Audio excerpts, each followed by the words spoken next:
A gente diz, eu não mato alguém, né? Não mato ninguém. Mas quando eu faço uma comunicação extremamente tóxica, que as pessoas acabam...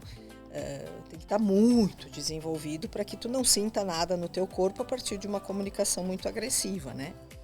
Primeira coisa, tu tem que entender que como gestor tu não tem que dar nenhum tipo de resposta. Porque às vezes quando vem uma demanda muito surpreendente, o gestor acha que ele tem que fazer alguma coisa com aquilo. Ele não tem que fazer nada, ele só tem que escutar. O que nos faz andar não é a lógica. O que nos faz andar é a emoção. Né? É isso que nos faz caminhar. Então, não é a lógica que te faz caminhar. O que te faz caminhar são as emoções. Então, eu sempre digo que tudo pode ser dito, mas depende da forma. A forma como tu vai fazer essa construção.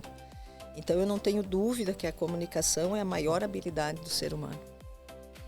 Mas por quê, meu Deus? De novo isso, né? O que a vida está querendo me ensinar que talvez eu ainda não aprendi? Eu me fiz essa pergunta muitas vezes, né? Porque eu estou tendo que passar por essas situações.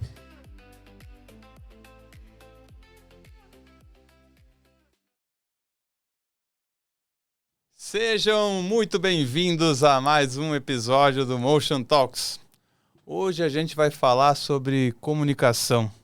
Eu quero falar sobre a comunicação genuína. Por que a técnica da comunicação não vai sustentar ela por si só, a liderança que você está buscando ser para sua família, para sua corporação, para o seu grupo de amigos, para o que for. Antes de eu apresentar a minha convidada, que é uma pessoa muito especial, eu quero falar para você aí que está aqui em casa que Motion Talks, como eu tenho dito sempre, é um projeto pessoal que eu trago aqui de dentro das minhas entranhas e faço com todo amor e carinho para que vocês possam ter a oportunidade que eu estou tendo aí na tua casa, no teu trabalho, de escutar pessoas que trazem ideias, trazem insights, trazem uma bagagem de conhecimento enorme. E eu tenho certeza que se você tiver a humildade, o interesse e dispor desse tempo de sentar e ouvir essas pessoas, certamente esse programa vai ser muito útil para ti, é um conhecimento que a gente sempre vai carregar para a nossa vida. Então, por favor, né? Não se esquece de se inscrever no canal, deixar seu like, curtir, compartilhar, ativar as notificações.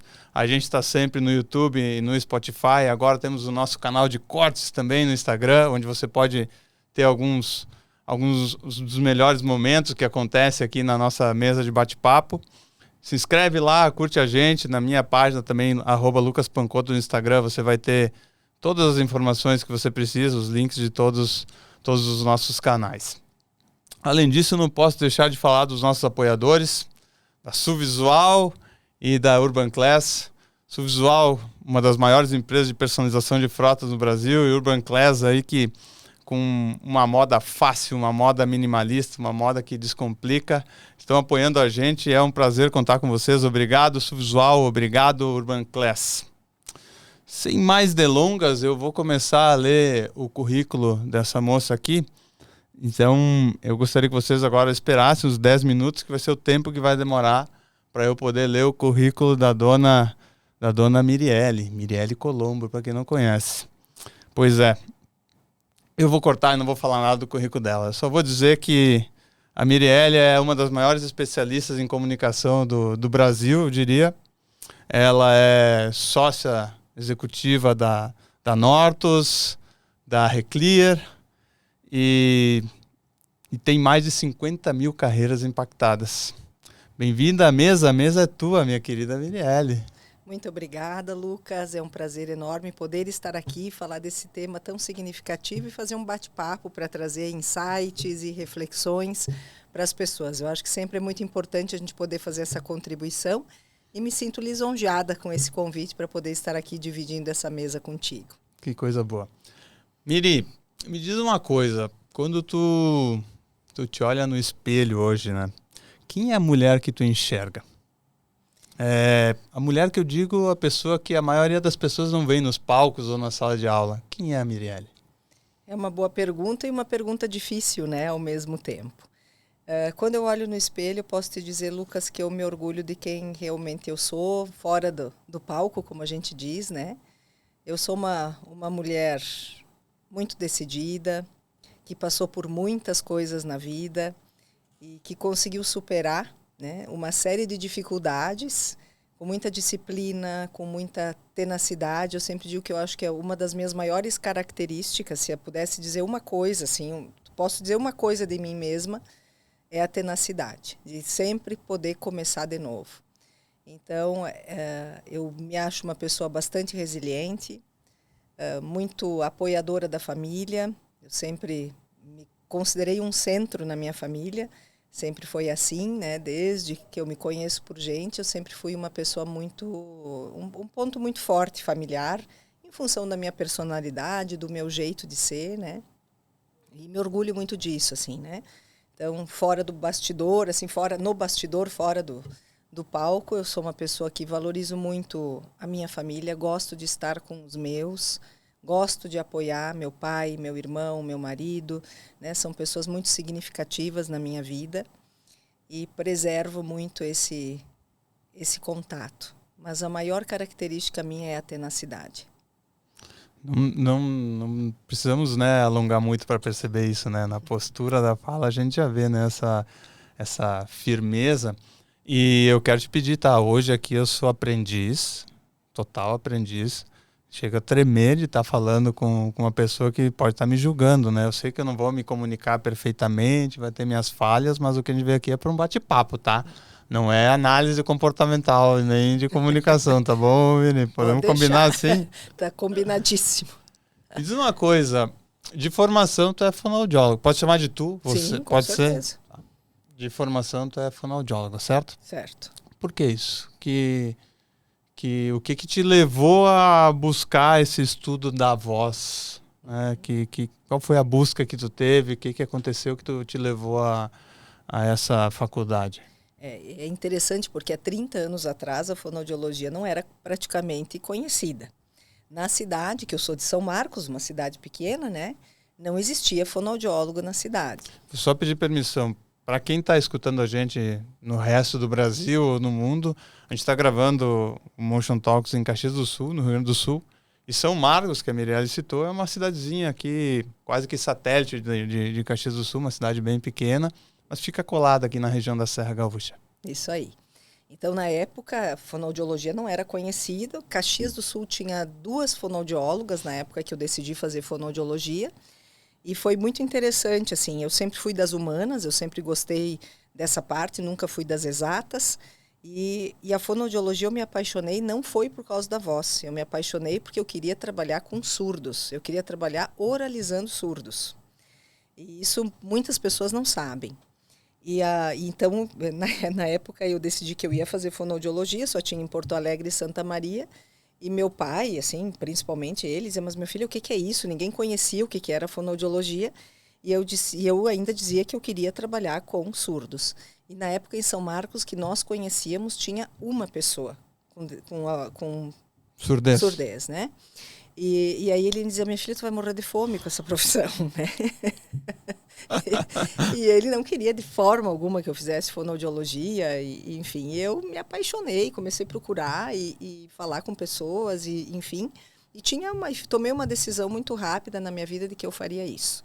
Fui para Porto Alegre, fiz a minha faculdade em Porto Alegre, só que quando eu entrei para a faculdade, eu me deparei, a fonoaudiologia é uma faculdade extremamente ampla. Ela tem muitas disciplinas, as pessoas não conhecem o que é a fonoaudiologia. A fonoaudiologia tem a fonoaudiologia hospitalar, tem a fonoaudiologia voltado à questão do orofacial, que trabalha com os dentistas e com a parte estética também. Tem a fonoaudiologia, então, na áudio, né, auditiva, para os aparelhos, para toda essa parte, enfim.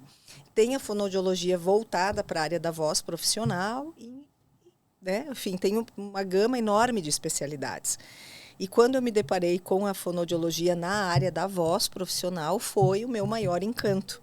Eu trabalhei oralizando surdos, tenho maior orgulho, assim, hoje eles estão formados, estão casados, né, e eu me encontro com eles, assim, e foi uma satisfação muito grande saber que eu fiz essa oralização e dei a oportunidade para eles de não ter só a linguagem de sinal, mas também poder ter a oportunidade de conseguir falar, né.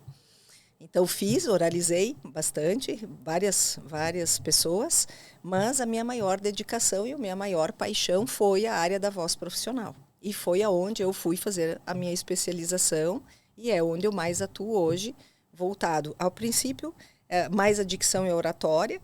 Então, trabalhei com a RBS TV muitos anos, trabalhei com as rádios, com vários, né, trabalhando muito essa parte.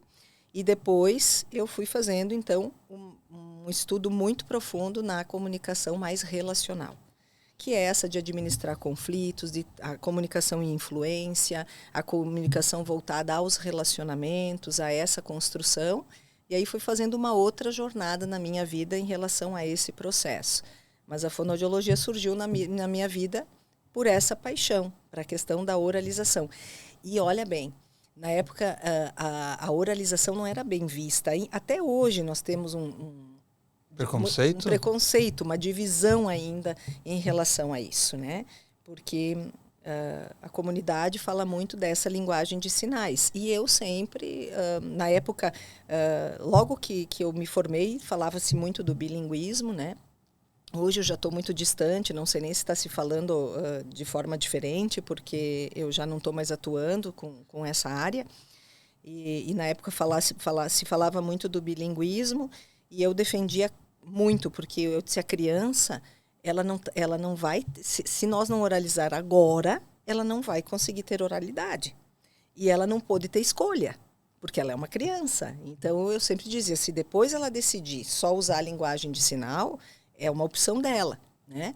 Mas eu dei as duas opções. Entendi. Essa criança, depois, quando for crescendo, ela pode Tomou optar. as decisões. Ela toma a decisão dela, né? Se ela vai querer ficar só com linguagem de sinais ou se ela vai querer usar a linguagem oral, né? Então, eu batia muito nisso e defendia muito essa possibilidade. Do encanto, ou melhor, pela busca em dar oralidade aos surdos, tu chegaste até a questão da voz, né? Se encantou com a questão da voz e depois evoluir talvez seja a palavra errada, né? Mas transitou por um caminho onde se entende a comunicação como a principal ferramenta de conexão entre as pessoas, né? Para gerar relacionamentos saudáveis, né? Se tu me permitir e tiver vontade de falar sobre isso, eu sei que tu enfrentou perdas muito cedo, né, na vida, né? De que forma tu considera que essas perdas que tu enfrentaste, ainda muito jovem, de que forma você entende que essas situações te levaram a buscar no estudo da voz, da expressão e da comunicação, essa conexão entre as pessoas, a urgência das pessoas se relacionarem e se comunicarem? Eu até, assim, a minha personalidade, assim, eu sempre tive uma personalidade muito forte, né? De muita decisão. E é muito curioso porque o processo de comunicação na minha adolescência, pré-adolescência e adolescência, hoje, entendendo a comunicação com profundidade, eu sempre tive facilidade em conversar, facilidade em me comunicar. Eu nunca tive medo de me comunicar, eu apresentava, eu fazia, essa parte era muito fácil para mim. Mas a forma da minha comunicação, ela não era adequada. Ela era uma forma muito incisiva, muito dura, muito firme, muito, eu diria, complexa, assim, né? Na questão da adolescência e pré-adolescência. E no decorrer ali da minha vida, com todas as questões de dificuldade que a gente foi tendo na família, né? Com a questão da doença da mãe, que foi muito impactante para nós. A minha mãe tinha 39 anos quando ficou doente, né? O meu irmão tinha 1 aninho, né? Quando a mãe ficou doente. E sempre tivemos aí uma trajetória a mãe conseguiu lutar com essa doença 7 anos da vida dela. E aí eu tive que fazer um papel muito importante assim na família. Eu e o Lucas temos 20 anos de diferença, então eu tenho 51 anos, o Lucas tem 31. E a gente tem toda essa diferença. E eu tive que assumir um papel muito importante, assim, né, nessa condução, né, de ajudar muito a minha mãe. Meu pai, motorista de caminhão, viajava, ficava fora, né? Aí meu irmão pequeno. E aí toda essa tratativa, assim, né? Eu tinha que ter uma forma, um cuidado, desde a questão de tratar com os médicos, de tratar com a família, de negociar coisas, né? Em função de toda essa trajetória, eu acho que ela me fez enxergar que esse processo do relacionar-se era muito importante, assim, né? Porque a gente vivia com médicos, a gente vivia trabalhando com muitas coisas, assim, nesse sentido. E a comunicação fazia parte desse relacionamento, né? E aí, quando a mãe faleceu, o Lucas ainda era muito pequeno, tinha 7 anos para 8. E aí eu sempre digo que eu assumi esse papel na família.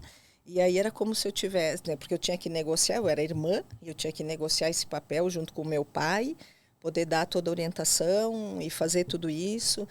E não foi nada fácil, assim, foi uma trajetória muito difícil. A minha mãe era uma referência na família, para toda a família, tanto para a família do pai como para a família da mãe, ela era uma referência. A minha mãe era uma mulher de um outro tempo.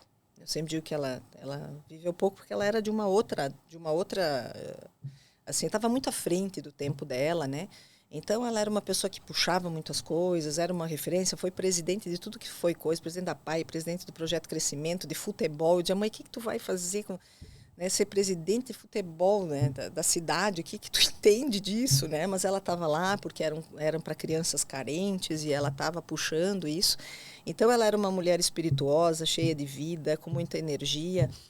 E aí eu olhava para a comunicação dela e eu tive que inclusive reconhecer no processo terapêutico que eu tinha até um pouco da comunicação dela, né? Que eu me achava muito mais parecida com o pai é mais ranzinza, mais difícil.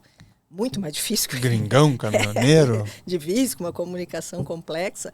E eu me achava até mais parecida e depois fui reconhecendo que não, que ela me ensinou muita coisa, eu tinha, né, essa habilidade. E a minha mãe foi meu primeiro exemplo de comunicação.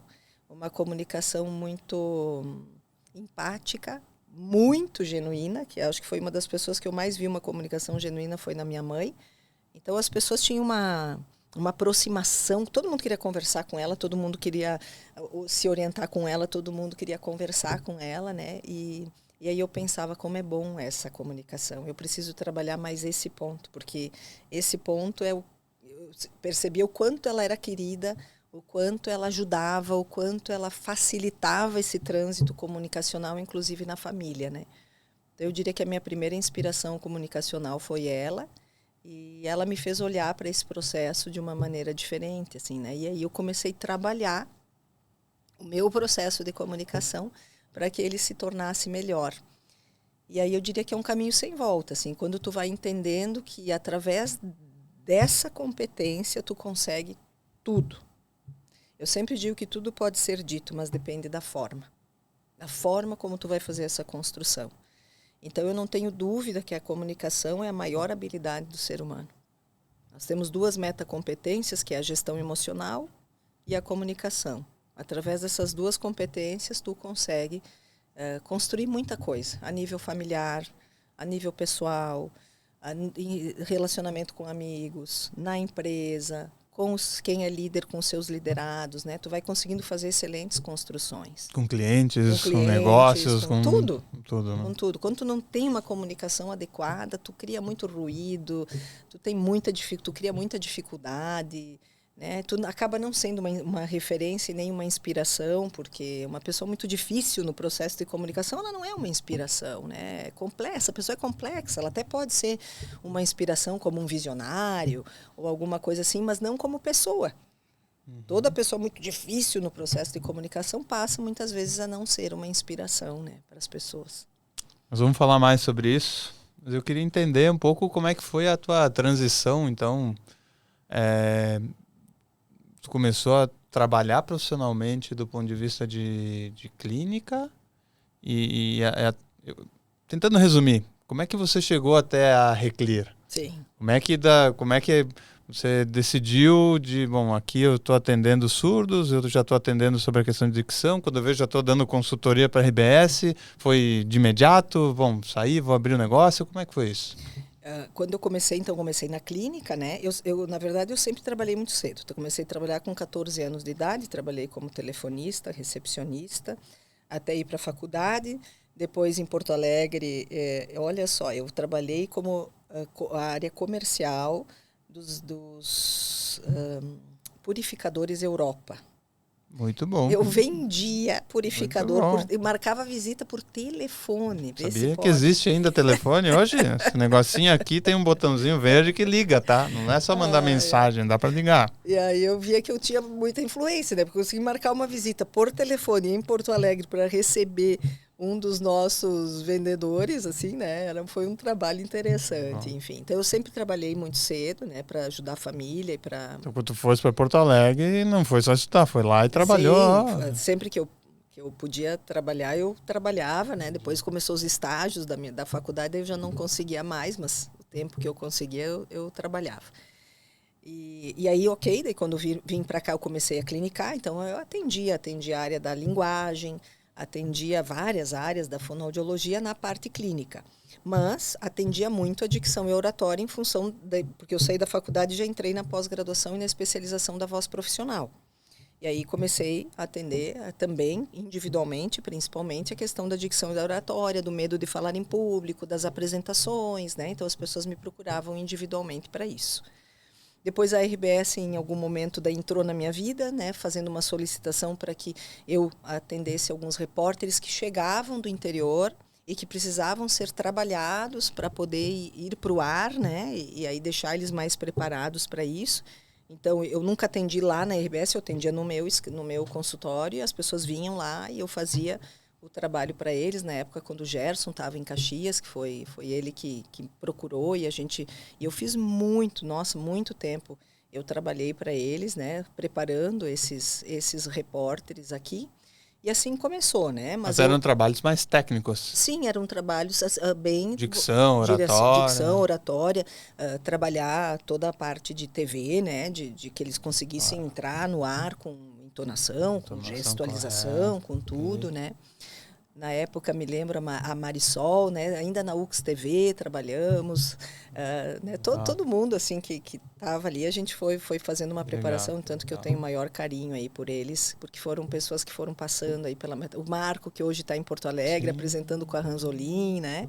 Enfim, então foram pessoas que eu fui preparando aí nessa jornada. E daí, fazendo isso, as empresas começaram a me procurar para que eu pudesse fazer um trabalho dentro das organizações voltado à dicção e oratória.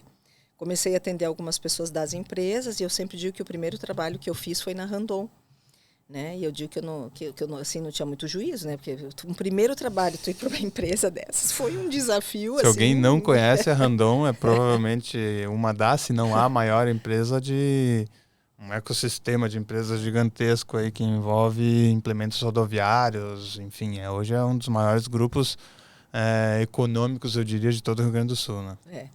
E aí foi o primeiro trabalho que eu fiz e deu muito certo, e eu fui sempre, como eu sou, transparente, franca, aberta, né, dizendo para eles, olha, é um primeiro trabalho que eu estou fazendo, né, me Isso dediquei... com uns 20 e poucos anos, 30 anos nessa eu estava área. com 20, acredito que uns 26, né, por aí que eu me formei com 23, não me lembro agora o ano exato, mas ali, um pouco depois. Pouco depois, assim, né, e daí já comecei, então, a fazer esse trabalho. Eu sou muito dedicada e eu fiz, assim, com um empenho muito forte, e deu muito certo o trabalho. E aí eu comecei a perceber que, né, eu gostava disso, e aí, na época, eu consegui uma nota com um amigo, né, para fazer esse trabalho, não fiz direto com a minha empresa, mas depois comecei a entender que... Todo negócio começa assim, né? Enfim, e aí entendi que eu queria montar uma empresa, né? E depois conheci a Márcia também, que foi a Márcia Martini, né? Que foi uma grande parceira e amiga. E aí a gente começou também a pensar em fazer trabalhos juntas.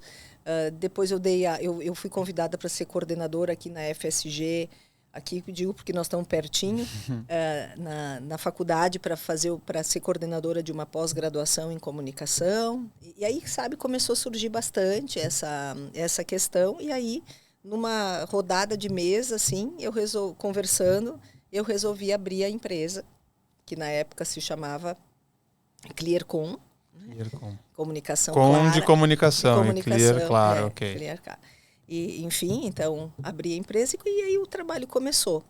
E só que daí eu fui fazendo uma série de outras jornadas de desenvolvimento, né? Em gestão, em liderança, em gestão emocional. Isso que me chamou a atenção, Miri, porque eu normalmente busco, né, informações aí de todos os nossos convidados, apesar de eu conhecer a maioria deles, a gente acaba não sabendo trajetória, tudo, e me chamou muita atenção. Me parece que tu fosse sempre muito ávida, né, por formações, cursos, porque o teu currículo é algo impressionante, né? Isso foi desde sempre, saiu da faculdade, já estava fazendo pós, me parece que assim, nunca parou. Não, eu gosto de estudar, eu gosto de estar em movimento, né? Eu tenho uma dinâmica de personalidade de muito movimento. Eu não consigo ficar parada nem um ano.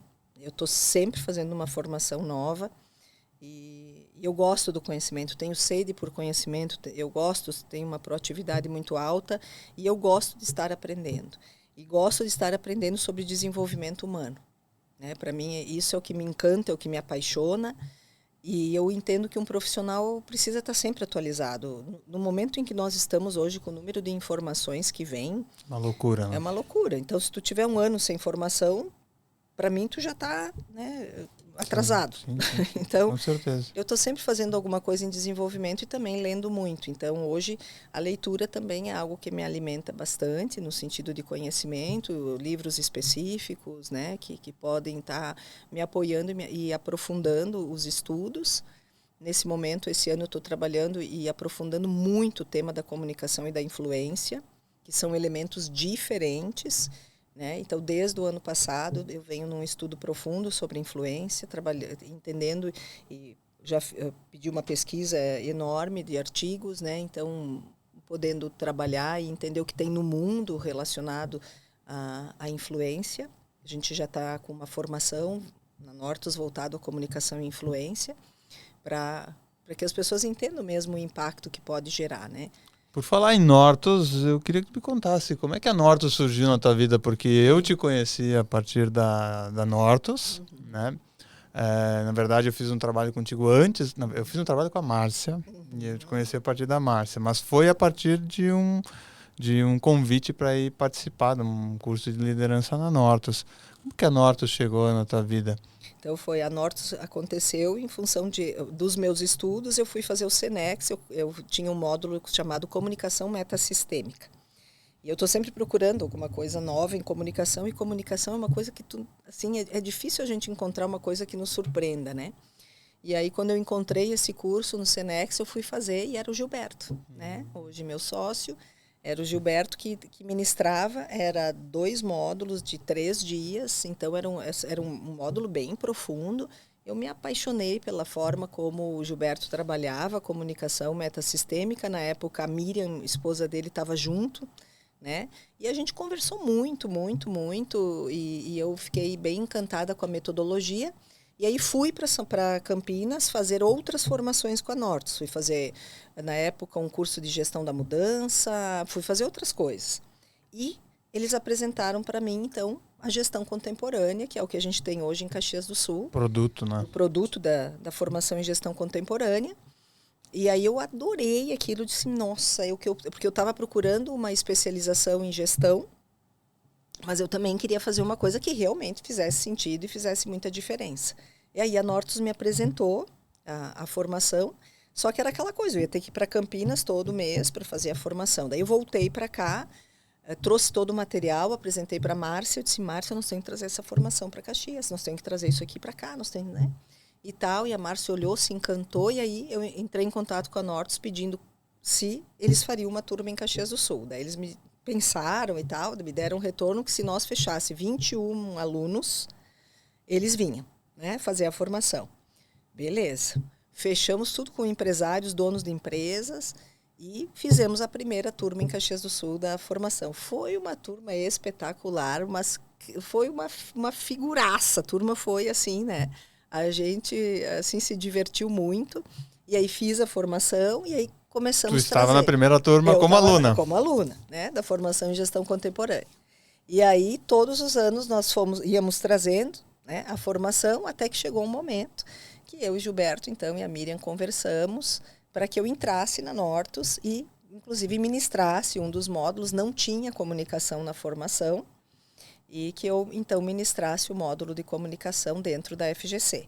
Aí entrei para a Nortus, e aí foi indo, né? E aí depois de um tempo tu vira sócio, os educadores são sócios da Nortus, então passa... Como é que tu apresentou? Porque em tese tu foi lá como aluna, mas como que eles te viram como a professora, a educadora? A gente foi tendo uma relação muito próxima, né? Eles foram me conhecendo bastante, conhecendo o meu trabalho, Entendi. né? Porque a gente Nesse período tu já muito. fazia trabalho de mentoria, de coach, de liderança, de sim, preparação de empresário, já estava de lideranças e gestores, né? Porque a Nortus eu tô com eles há mais ou menos uns 12 anos, né? Então a minha carreira já estava bem alavancada, né? Então eu fazia muita coisa e no sentido de treinamentos, de desenvolvimentos, de grupos, a mentoria, o coaching. Então ele já tinha, né, uma carreira bem consolidada, sólida. E aí eles foram conhecendo cada vez mais o meu trabalho, entendendo, né, o que eu fazia, e a gente foi se aproximando muito, se tornando amigos, e, enfim, aí eles foram entendendo, né, o que eu fazia. Quando tu trouxeste a formação para cá, a formação só existia em Campinas? Só em Campinas. Campinas, ela estava iniciando, né? Hoje eu sei que ela já tem em vários lugares do Brasil, né? Hoje nós estamos em muitos lugares do Brasil, a gente faz muitas FGCs. Tem Passo Fundo, tem Porto Alegre ou não? Não tem aberta. Não? Aberta só Caxias e Campinas. Caxias e Campinas são as duas pontes. O restante é in company. Entendi. Mas hoje, né, a gente atende o Brasil todo, a FGC já se tornou um produto muito conceituado sólido, no Brasil, né? Muito sólido. E a gente tem sempre uma quantidade de turmas bem grande no ano, espalhadas no Brasil todo, em função das empresas, né? Que são nossas parceiras aí para formação e gestão. Tu já tem uma missão hoje aqui. Eu já preciso de conexão para o Gilberto vir conversar comigo. Tá? Tá bom. Pode arrumar na agenda dele. Ele está ainda vindo dar aula ou não? Sim, vem. Então, tu pode já arrumar 2 horinhas dele para vir falar comigo aqui quando ele vem, tá? Eu vou dizer para ele. Para matar a saudade de conversar com ele, que também é um cara muito especial, também, né? Iluminado, né? Sim, uma pessoa muito especial. Como é que foi para ti, assim... A mesma Mirelle, aquela que se olha no espelho e se vê tenaz. Como é que foi ter que conversar consigo mesmo sobre as dores do negócio, como empreendedora? Quando é que tu se percebeu assim com um negócio na mão e tendo que lidar com isso? Fala um pouquinho para mim. Tu sabe que porque quando a gente é profissional autônomo, de certa forma, né? Só fonoaudiólogo, depende do meu trabalho. Pô, mas você começa a falar em vendas, né? Você começa a estruturar eventos, né? A coisa ganha uma dimensão, né? Ganha uma dimensão. Eu tenho certeza que você tem equipe, você teve que se preparar com análise de custos, de precificação. Então, quer queira, quer não, vai ter que se envolver, inclusive, com contabilidade, com financeiro. Como é que tu se deu conta de, agora eu tenho uma empresa significativa e Mirelle, aquilo que tu não gostava, tu vai ter que fazer? Como é isso? Eu sempre digo que na minha vida as coisas foram se dando de uma forma bastante orgânica, né? Então, assim, eu nunca disse, agora eu vou ter que fazer... As coisas foram acontecendo na minha vida. Eu sempre digo que eu sou uma pessoa curiosa e olho as oportunidades. Então, foi assim que as coisas foram acontecendo. A Reclir eu tenho, claro, apoio, né? A Nortus é uma empresa já grande, né? Então, nós temos uma estrutura enorme dentro da Nortus hoje. E aí, tudo muito bem cuidado. Então, a gente tem quem cuida de tudo, enfim. Então, nós lá... tá tranquilo, porque quando eu chego na Nortus as coisas também já estão mais estruturadas, mas, né, a gente está sempre em evolução e a Nortus não tem gestor, mas tem gestão, né? Então nós não temos hierarquia, é algo que é feito de uma maneira muito conversada, tudo a gente chama de EGs, que são círculos de análise que a gente faz e tudo é muito pensado e estruturado dentro da necessidade da análise de contexto. Então, lá as coisas, andam e tudo muito estruturado, né? Tem a Miriam, que está sempre... que tem a pessoa que tem mais visão sistêmica hoje dentro da Nortus e que cuida de várias questões. A Reclear, ela foi acontecendo de uma forma também bastante orgânica e eu fui colocando pessoas que possam me apoiar e cuidar do que precisa ser cuidado. Então, quem cuida de toda a parte financeira, quem cuida da questão das mídias, quem cuida, né? Então, eu tenho sempre pessoas que podem me apoiar. E às vezes até as pessoas me dizem assim, Mirelle, por que tu não trouxe para dentro da Reclear muitas pessoas e muitos parceiros? Eu sempre tive uma vontade de cuidar pessoalmente de algumas coisas. E eu amo estar em sala, eu gosto do que eu faço. A Nortus já tem, né, essa questão de ter muitos educadores, da gente ter uma empresa, e a Reclear eu fiz uma opção, era eu e a Márcia, né, quando a Márcia faleceu, que foi uma perda muito significativa na minha vida, inclusive eu demorei uns anos para conseguir uma outra parceira para trabalhar, porque hoje não é minha sócia, meu sócio é meu irmão, o Lucas, que hoje a gente ainda não tem feito tantos trabalhos, mas que temos pretensão de fazer várias coisas juntos. Então, na sociedade é eu e meu irmão, e eu resolvi que na Reclear eu cuidaria pessoalmente de muitas coisas. Então, foi uma coisa pensada. Eu não queria abrir na Reclear o que eu tenho, por exemplo, com a Nortus, de trazer muitos educadores, de abrir uma empresa grande de treinamento e desenvolvimento. Não foi a minha opção, desde o início. Minha opção muito clara era que eu cuidaria do que eu poderia, né? E dentro do que eu poderia dar conta, e o que eu não desse conta eu nego o trabalho, indico para alguém. E é tranquilo para ti isso? É muito tranquilo para mim. Eu gosto do que eu faço, eu gosto de estar em sala, eu gosto de estar cuidando pessoalmente dos desenvolvimentos. Então foi uma decisão. Às vezes as pessoas me dizem, Mirelle, mas tu podia crescer muito mais, mas tá bem para mim assim, eu tomei uma decisão, eu quero que seja dessa forma, né? A Nortus, de certa forma, te dá uma escala que tu não tem com a Reclear. Mas na Reclear tu tem a realização profissional ali, de fato, né? De se manter no operacional. Operacional bom, né? Tô falando, né? Operacional bom, de estar na sala de aula, de estar com o gestor de frente a frente, enfim, com a pessoa que está buscando ajuda, né? De atender na mentoria, de atender o processo de coaching, né? De ir para dentro do desenvolvimento e estar lá. Hoje eu estava com uma equipe muito bacana o dia todo. Eu gosto de estar lá podendo ver a transformação das pessoas, trazer isso. Para mim não tem, isso aí para mim é vibração pura. Eu adoro fazer esse trabalho. Então, foi uma decisão. Na Nortus é um tipo de negócio e na Reclear é outro tipo de formação. E hoje eu tenho parceiros. Então, por exemplo, desenvolvimento de grupo, eu tenho uma parceira que a gente faz juntos, né? E tal. Então, eu chamo parceiros para alguns projetos, né, que a gente possa construir junto, dependendo do tipo de projeto que está sendo solicitado. Entendi. Eu nem tinha planejado isso, mas agora me veio à mente aqui como é esse ambiente da Nortus. Me parece que é uma cultura muito bem estabelecida, né? De protagonismo, de busca por desenvolvimento. Você não começou a estudar porque entrou na Nortus, né? Não. Na verdade, você só entraria na Nortus se estudasse muito, né? Como é isso lá? Assim, é um ambiente que ele conecta, mas ele provavelmente repele quem não alinha valores, né? Com certeza. Os nossos valores são muito claros, né? E a questão de uma premissa para entrar na Nortus é querer se desenvolver pessoalmente, né? Então, isso é o desenvolvimento constante pessoal, a evolução e aumento de consciência o tempo todo. Então, todas as trilhas de desenvolvimento nosso, tudo que é pensado no ano, né? Sempre para aumentar o nível de consciência, para que justamente a gente consiga impactar o maior número de pessoas possíveis com consciência. Então, temos muitas premissas para essa entrada. Não é fácil, né? Porque às vezes é mais fácil tu viver num lugar hierárquico, né? E ali não. Nós somos muito protagonistas do nosso desenvolvimento. A gente sabe quais são as nossas entregas, né? E cada um cuida dos seus projetos e daquilo que precisa cuidar. Então, imagina o grau de protagonismo, de desenvolvimento que tu precisa ter para ter uma organização auto-organizadora, né, em fluxo.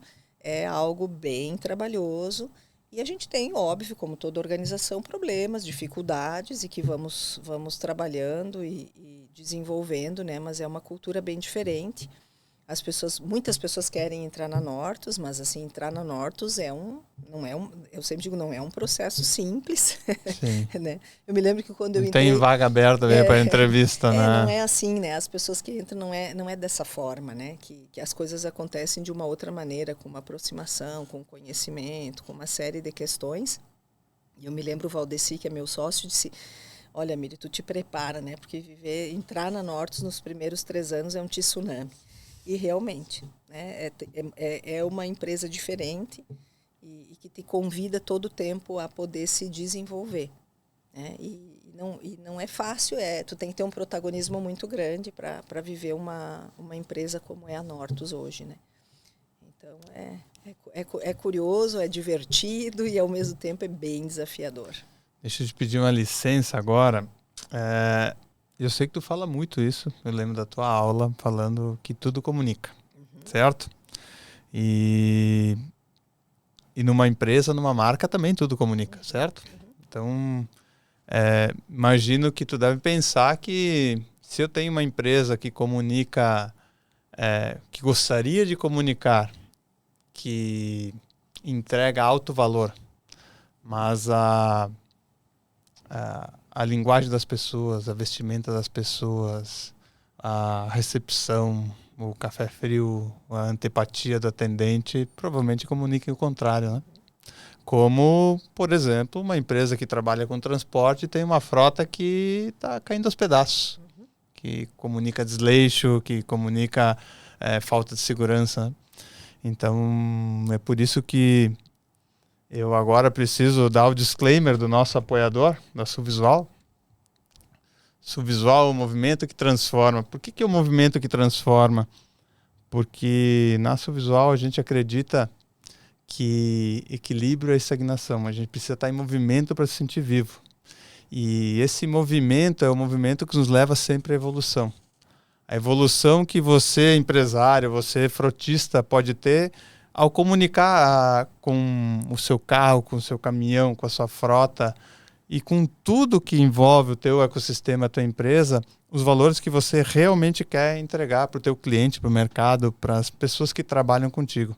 Então, muito mais do que simplesmente personalizar a frota, a Suvisual, ela gosta de entregar, ela entende que a missão dela é essa entrega de valor agregado. Então, pode ser que o que eu falei aqui não tenha nada a ver com decoração de frotas. Você vai conhecer como envelopamento de frota, você vai olhar ônibus aqui em Caxias ou em qualquer lugar do Brasil, ou caminhões, e vai ver o que se chamam de plotagem, né? Mas lá na Suvisual a gente chama isso muito mais do que uma simples plotagem, uma adesivação. A gente entende que esse movimento transformador de personalizar a frota com cuidado, com carinho, entrega um valor sem igual. Nada melhor do que um passageiro que vai entrar num ônibus, ver aquele ônibus limpo, cheiroso, a logomarca tua ali com as cores corretas, né? Não desbotado, sabe? O adesivo brilhante, a pintura brilhante. Essa primeira impressão que você causa com a tua frota, ela comunica bastante os valores que você quer entregar. Então, se você entende que esse é um valor importante para ti, vai estar o QR Code aqui na tela da Suvisual, procura a Suvisual, conversa com o pessoal lá e tenho certeza que o pessoal vai poder te ajudar bastante a poder construir uma identidade visual, né, diferente, que possa levar para o mercado valores realmente interessantes que comuniquem exatamente o que você quer dizer.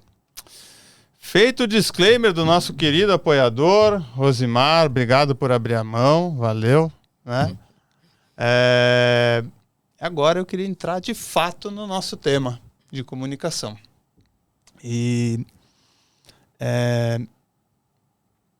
eu sei que você foi estudar com o professor Maturana, né? Sobre que é um biólogo, né? Ele estuda que ele já faleceu. Falecido, né? Isso, era um biólogo, desculpa. E com ele a gente tem uma visão completamente diferente, né, de comunicação. A comunicação ela é sobrevivência, né? Explica um pouco para nós o que é esse conceito, sabe, da biologia da comunicação, né? O que é isso? Como é que tu chegou nessa ideia e como que hoje você enxerga isso numa comunicação de qualquer ecossistema ou de qualquer microecossistema, enfim? Então, a biologia cultural, que é o que o Maturana traz na formação, né? Eu diria que falar de Maturana, para mim, é um desafio absurdo, né? Porque não tem como falar de Maturana. Tu tem que assistir Maturana, né? Foi uma das formações mais importantes que eu fiz na minha vida. Para te ter uma ideia, a gente tem hoje um grupo de estudos do Maturana, onde a gente assiste todos os vídeos dele, a gente discute cada vídeo, um vídeo de 2 minutos, a gente fica mais ou menos 2 horas discutindo em grupo o que o Maturana trouxe num vídeo de 2 minutos. Então, parece muitas vezes que tu entende tudo e às vezes tu diz assim, não, acho que eu não estou entendendo nada. A gente reflete tanto, é um grupo super experiente, tem pessoas aí que são, assim, pessoas maravilhosas nesse grupo de estudo do Maturana.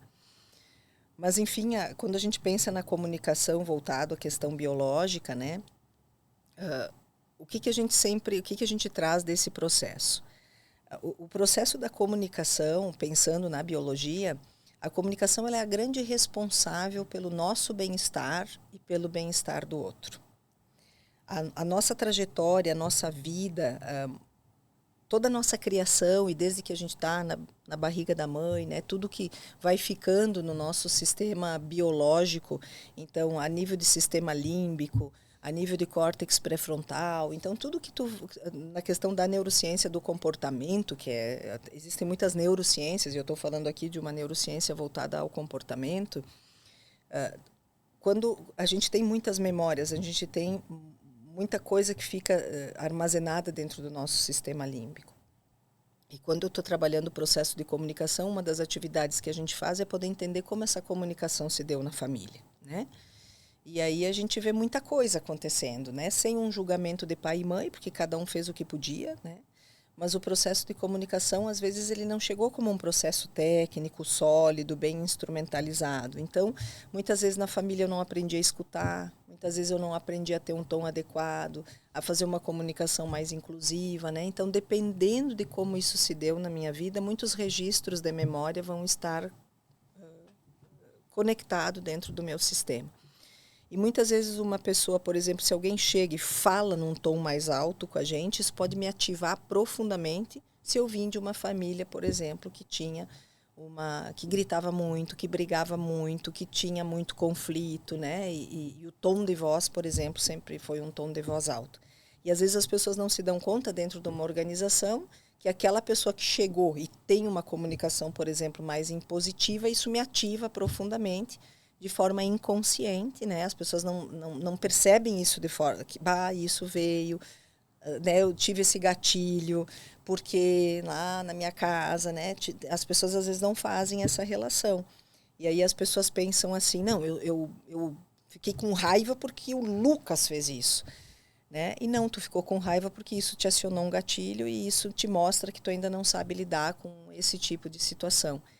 Então, eu sempre falo dentro das organizações o quanto a gente precisaria ter uma comunicação mais fluida nesse sentido e um cuidado, porque a escolha do teu vocabulário, a escolha do tom da tua voz, a escolha da tua postura, a escolha do teu gesto, a escolha da fisionomia, tudo isso contribui para que a gente tenha um ambiente mais colaborativo ou não. Porque conforme como tu traz a mensagem, tu pode trancar ali na hora, porque tu gatilhou meio mundo numa mesa, todo mundo fica com raiva da forma como tu está trazendo, né? E aí tu não consegue gerar aí uma conexão para que a gente possa fazer uma cocriação junto. Hoje mesmo eu estava trabalhando justamente com um grupo de controladoria. A controladoria é uma referência dentro da empresa, mas a controladoria ela precisa, por exemplo, ser vista como uma parceira. E não como alguém que vai chegar ali e só vai me dizer tu não pode fazer isso, tu não pode fazer aquilo, e eu vou ver a controladoria como uma coisa crítica, né? Já tem o estereótipo pronto, né? Enfim, que daí já vem para achar algum problema aqui, né? Da forma como, por exemplo, essa construção está sendo feita. Então, por exemplo, essa empresa que eu admiro muito hoje estava trabalhando o grupo de controladoria para que a gente consiga chegar ali e mostrar que realmente na nossa comunicação nós somos um parceiro, Nós somos uma pessoa que está aí para ajudar a criar soluções, a co-criar em conjunto, a achar uma forma. Eu não estou ali para apontar dedo, para vir criticar, né? Eu estou realmente como um parceiro. E conforme como tu chega no processo de comunicação, tu tranca esse processo. As pessoas não conseguem entender que tu veio como uma parceria. Eu já te enxergo como alguém que veio para me julgar e para me criticar. Eu já tranco o processo de comunicação e começo a me proteger. Então, a gente precisa entender que todas as pessoas, né, no cérebro, no sistema límbico, eu quero fugir da ameaça e ir para a recompensa. E se tu me jogar para a ameaça, o que vai acontecer comigo é que eu vou liberar uma quantidade de cortisol e adrenalina altíssimo e eu vou estar pronto para me defender, para atacar ou para fugir. Se tu me levar para um lado de recompensa, eu vou liberar dopamina e isso vai gerar um engajamento para que a conversa contigo aconteça. Né? Então, é isso que as pessoas às vezes não entendem. O que eu quero evocar de emoção nessa conversa? E aí a gente entra, inclusive, na comunicação e na influência. Né? Quando Aristóteles trazia a retórica, ele falava justamente de 3 pontos. A questão do ethos é a credibilidade que tu tem como orador. Né? Então, assim, quanto mais credibilidade tu tiver, mais as pessoas vão querer te ouvir. Né? Tu também tem que trazer a credibilidade no tema. Então, quando tu chega para uma reunião, quando tu chega para fazer uma abertura... Preparo, domínio. O preparo, o domínio e o quanto aquele tema é importante e significativo para quem está ali. E quando tu faz uma boa abertura, trazendo a credibilidade do próprio tema, as pessoas abrem o ouvido para te ouvir. Mas depois a segunda coisa que Aristóteles traz é patos. Patos é o que eu quero evocar a nível de sentimento nessas pessoas, pensando naquilo que precisa ser feito. Então, se eu vou trazer um projeto novo e eu gostaria muito que as pessoas escutassem aquilo que eu estou trazendo, se eu vou fazer uma recomendação, então como eu vou trazer essa comunicação mostrando os benefícios, trazendo bastante a minha recomendação e o benefício para dentro dessas pessoas que estão ali, para a organização, para que as pessoas possam ir evocando, por exemplo, e liberando dopamina, para elas ficarem bastante interessadas nesse projeto. Né? Então, a forma, às vezes, como as pessoas apresentam, não comunica aquilo que é a beleza, por exemplo, que tem aquele projeto. E depois logos, que seria a lógica. E dentro das organizações, as pessoas se preocupam tanto com a lógica das coisas, elas trazem uma comunicação tão lógica que elas esquecem de trazer coisas que são importantes a nível emocional. Já vai assim, benefícios e pontos fracos e quer direto e deu e a conta vai dar 90, é melhor do que 10 e nós vamos ganhar. E isso não influenciou a equipe a abraçar aquele projeto, a ficar engajado no que precisa ser feito, né? Então, entendi logicamente o projeto. O que nos faz andar não é a lógica. O que nos faz andar é a emoção. Né? É isso que nos faz caminhar. Então, não é a lógica que te faz caminhar. O que te faz caminhar são as emoções. Então, a lógica e a estratégia, ela vai te iluminar o caminho, ela vai te dizer em que direção tu deve seguir. Mas o professor Luiz Machado diz que quem te faz caminhar são as emoções. Né? Entendi. Então, o processo de comunicação, ele é muito mais profundo do que as pessoas imaginam. E nessas duas vias aí, tanto de quem está querendo comunicar como quem está recebendo, existe espaço para preparação nos dois lados, né? Com certeza. Porque da mesma forma que eu tenho que pensar os gatilhos que eu vou ativar no outro, eu também como receptor tenho que estar preparado para conhecer os gatilhos que me ativam, né? E entender às vezes que eu preciso pedir licença para entender, para digerir, para enfim, né?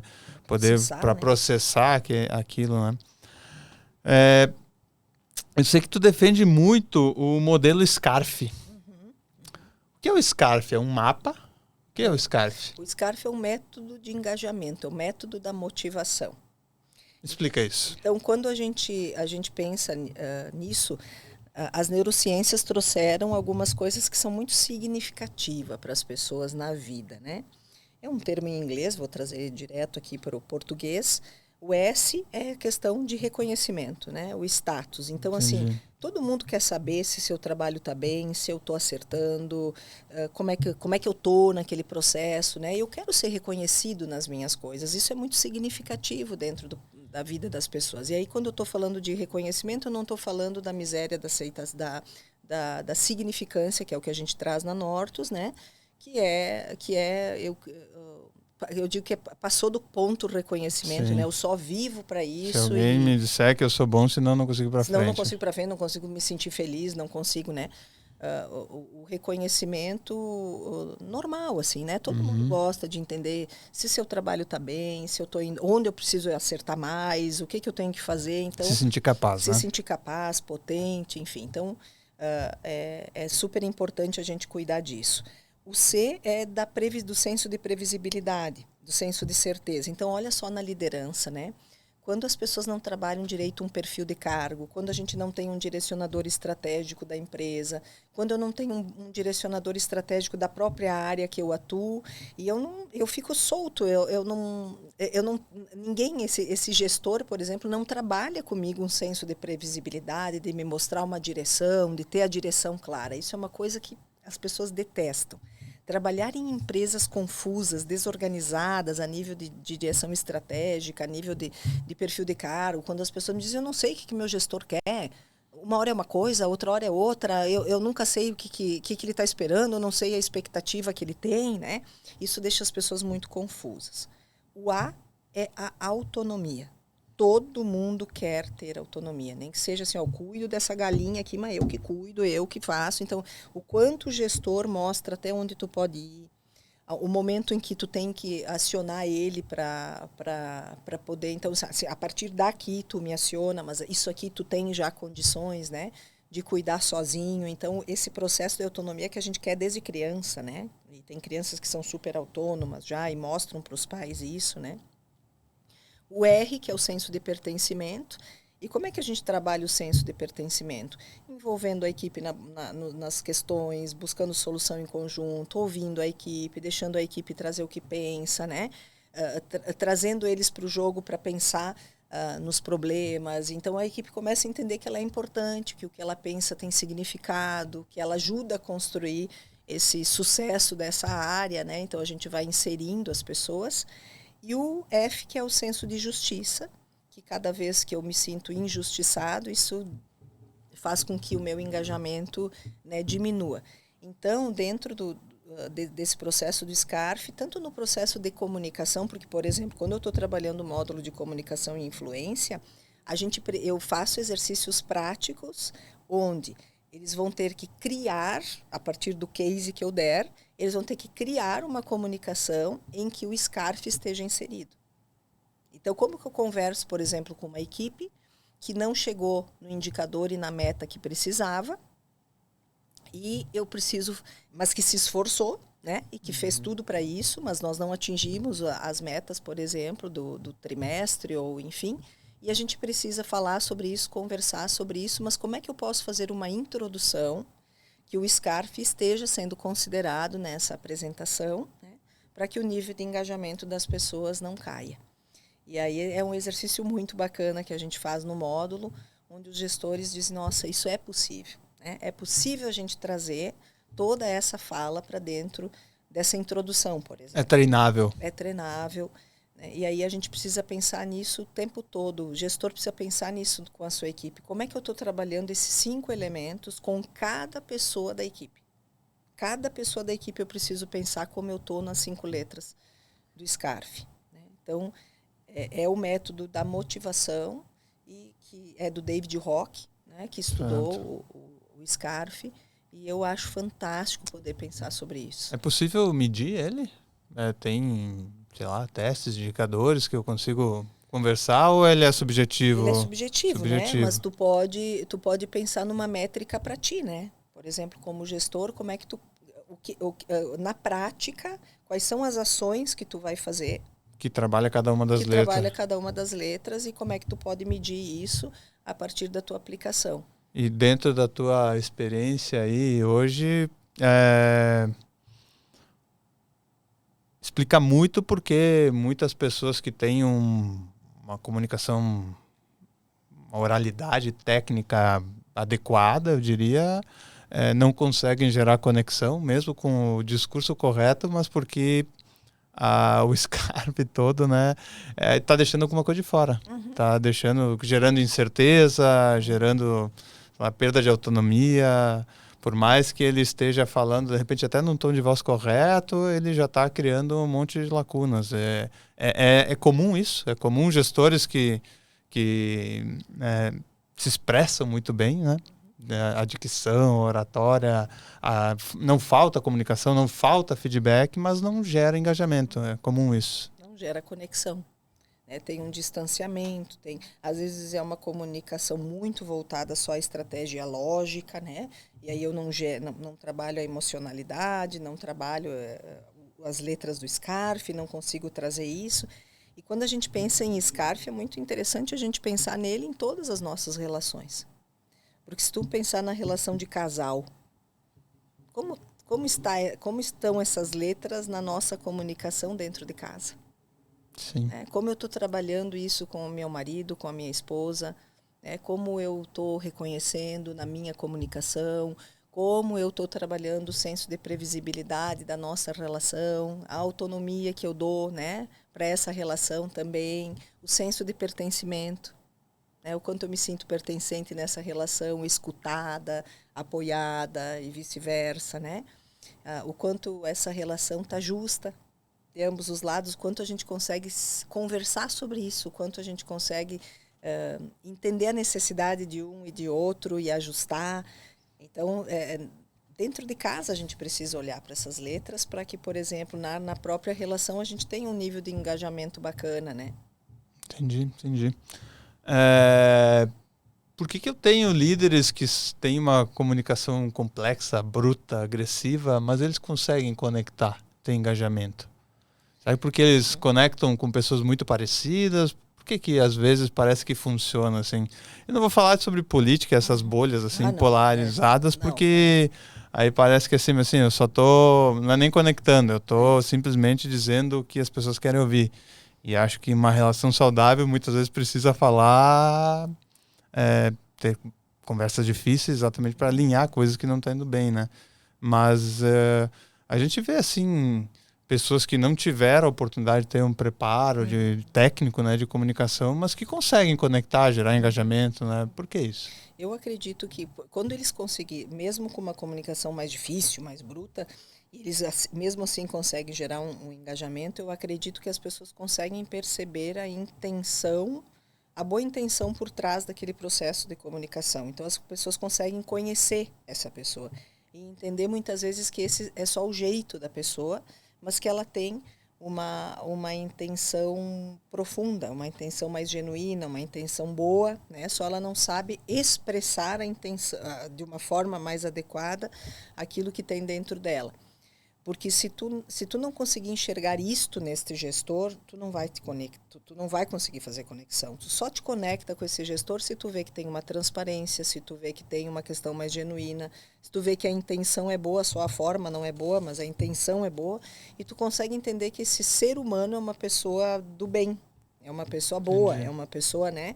Eu consigo perceber isso, mesmo essa pessoa... O jeitão dele, o jeitão dele, é a forma dele, mas eu consigo perceber que ele é uma pessoa do bem, ele é uma pessoa, né, genuína, enfim. Então, muitas vezes a gente enxerga isso, né? Gestores que têm uma comunicação não tão adequada, mas têm a genuinidade. Tem essa coisa mais genuína e que as pessoas conseguem perceber. Mas mesmo assim a gente precisa entender o quanto essa comunicação gera de dificuldade e ruído, né? Porque uma comunicação muito difícil e agressiva é uma comunicação que vai ativar muito as pessoas. E aí eu digo uma coisa, Lucas, que eu acho bem importante, né? A gente diz, eu não mato alguém, né? Não mato ninguém. Mas quando eu faço uma comunicação extremamente tóxica, que as pessoas acabam... tem que estar muito desenvolvido para que tu não sinta nada no teu corpo a partir de uma comunicação muito agressiva, né? Então eu digo, toda vez que tu dispara um monte de hormônios no corpo de alguém, em função do teu processo de comunicação ser extremamente difícil, tu tá ajudando a matar alguém, né? Lentamente, né? Lentamente, porque essa pessoa tá aí se intoxicando de hormônios de estresse, né? E aí o que a gente está gerando nesse ambiente? Aí eu não gero um ambiente com uma segurança psicológica adequada. Não estou dizendo que a gente vai viver uma vida inteira, né, sem toxicidade nenhuma, porque não vai existir. A gente também precisa estar preparado para lidar com esse mundo que não é a Disney, né? Vai ter pessoas mais tóxicas, vai ter pessoas menos tóxicas. Então não estou dizendo que a gente não precisa se preparar e se fortalecer, trabalhar, né? se fortalecer para dar conta de vários tipos de cenário, né? Porque nós vamos viver. Mas se eu estou querendo me desenvolver enquanto ser humano, mais consciente, eu preciso entender o impacto que a minha comunicação gera nesse sistema, né? No sistema do ser humano, no sistema que eu estou inserido, né? O quanto eu facilito, o quanto eu dificulto através do meu processo de comunicação. Eu queria falar um pouco sobre, e acho que entra bem no tema do SCARF, da genuinidade, que são os famosos feedbacks e PDIs que a gente tem falado há bastante anos aí, né? Bastante tempo a gente tem falado sobre isso. E me parece muito raro as empresas que conseguiram implantar culturalmente um sistema realmente comunicativo em relação a alinhamentos e planos de desenvolvimento que as pessoas se sintam seguras para trabalhar mesmo, né? Por que a gente tem tanto DHO implantando esse tipo de coisa e por que tem tanta pouca eficiência, eficácia, efetividade de desenvolvimento na prática, né? Tem a ver com essa falta de genuinidade, tem a ver com essa comunicação, os gestores estão fazendo porque não acreditam. Por que tu observa isso nas empresas? Sim, eu observo e eu tenho uma teoria em relação a isso, né? Em primeiro lugar, porque as pessoas têm muita dificuldade de fazer conversas. E o feedback, ele fica muito na superficialidade. O que seria essa superficialidade, Miri? Eu gosto de pensar na imagem de um iceberg, né? Tá. Então, assim, o que a gente enxerga numa pessoa é o que está em cima do iceberg, que é comportamento e o resultado que ela apresenta. E, normalmente, a gestão entra e faz uma conversa em relação ao comportamento e ao resultado. E os gestores não conseguem mergulhar nesse iceberg. Todo mundo se comporta como se comporta, porque embaixo desse iceberg, na base dele, tem o que ele pensa. São os pensamentos. Os meus pensamentos geram emoções e as minhas emoções geram os meus comportamentos e os meus comportamentos geram o resultado. Quando um bom feedback, para ele gerar transformação, eu preciso mudar o que uma pessoa pensa. Ela só vai mudar um comportamento no momento em que eu conseguir mudar o que ela pensa. Que ela reflita sobre o que ela está pensando. E eu noto essa grande dificuldade de que os gestores consigam trazer para o feedback, que gerem no feedback realmente significado. Então, aquele momento não gerou significado para as pessoas. E se não gerou significado, eu até posso fazer um PDI, mas esse PDI também, para mim, não vai ter tido significado. Então, é muito difícil eu praticar aquilo que eu me comprometi dentro daquele PDI. Eu vou dar um exemplo muito simples. Uma pessoa que tinha uma assiduidade boa na empresa, ela começa a chegar atrasada, ela começa a faltar, né? Enfim, isso é um sintoma, né? Se eu posso sentar com ela e dizer, olha, Lucas, tu nunca teve esse comportamento e agora tu vem chegando atrasado, o que está acontecendo contigo? Né? Eu posso fazer esta pergunta. Quando eu trago esse feedback para a mesa, eu tenho que me preparar com perguntas importantes, porque eu vou ter que mergulhar lá no pensamento dele. Então, eu poderia chegar para ti e dizer, olha, Lucas, deixa eu te trazer o contexto, né? Tu está conosco há 6 anos, tu sempre teve um comportamento muito adequado dentro da empresa, né? Olha, para te faltar algum dia era algo, só se tu tivesse um compromisso, né? Um médico, alguma coisa que realmente tu tivesse que fazer. Sempre te vi extremamente engajado com a empresa, dificilmente tu chegava atrasado, enfim. E, ultimamente, né, vem acontecendo bastante esse episódio. Os episódios de tu chegar atrasado, de tu faltar ao trabalho, enfim. Então, eu tenho algumas perguntas que eu queria te fazer. Em primeiro lugar, claro, te perguntar se está acontecendo alguma coisa que tu não tenha nos comunicado. E depois eu também tenho outras perguntas, né? O quanto hoje, para ti, o teu trabalho tem sido significativo? A função que tu faz hoje aqui na empresa, o quanto esta função para ti tem gerado valor? O quanto tu entende que essa função que tu faz hoje é uma função que atende os teus objetivos? O quanto o teu nível de satisfação com a empresa está bem ou aconteceu alguma coisa em relação a isso? Né?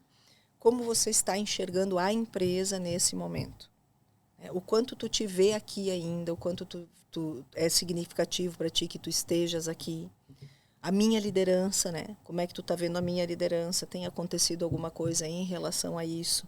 Então, eu tenho aí um cheque de perguntas que eu posso fazer para entender a forma como esta pessoa está pensando nesse momento. Que porque está pensando, provavelmente está liberando um hormônio que não está gerando mais engajamento. E aí eu começo a me comportar como eu me comporto. Então, as conversas de feedback, elas precisam ter uma profundidade muito maior do que é feito. E essa profundidade é que vai gerar significado. Então, a partir dessa pessoa trazer várias coisas para esse gestor, a gente pode ir por um caminho, como a gente pode ir por outro caminho. E aí, a construção de um processo de desenvolvimento vai ser baseado numa conversa profunda, para que a gente entenda realmente o que faz sentido para a empresa e para essa pessoa nesse momento, para a gente poder pensar num processo de desenvolvimento. Então, o que ela quer desenvolver, do que ela está fazendo hoje dentro do perfil de cargo dela, né? O que ela está entregando bem, o que precisa de um processo de melhoria, o quanto esse processo de melhoria gera significado para ela, para os objetivos que ela tem de vida e de carreira. Então, quando a gente vai fazer um plano de desenvolvimento, a pessoa tem que estar muito engajada com aquilo, porque ela entende que aquilo é a escolha dela. E aí eu vejo que ali é que gera dificuldade dos gestores. Os gestores não conseguem fazer não estou dizendo generalizado, mas não conseguem muitas vezes fazer essa conversa com esse grau de aprofundamento. Então, eu não gerei significado no feedback e não gerei significado no PDI. Se eu não tenho a conexão, não adianta. Não adianta, aquele PDI vai ficar ali como para inglês ver ele, não, né? Não. E aí a gente vai para uma outra conversa, e daí a pessoa não fez muita coisa, e aquilo não gerou, né? Porque não gerou significado. Quando uma coisa gera significado na vida da gente, a gente faz o que precisa ser feito. Entendi. E de onde vem esse significado?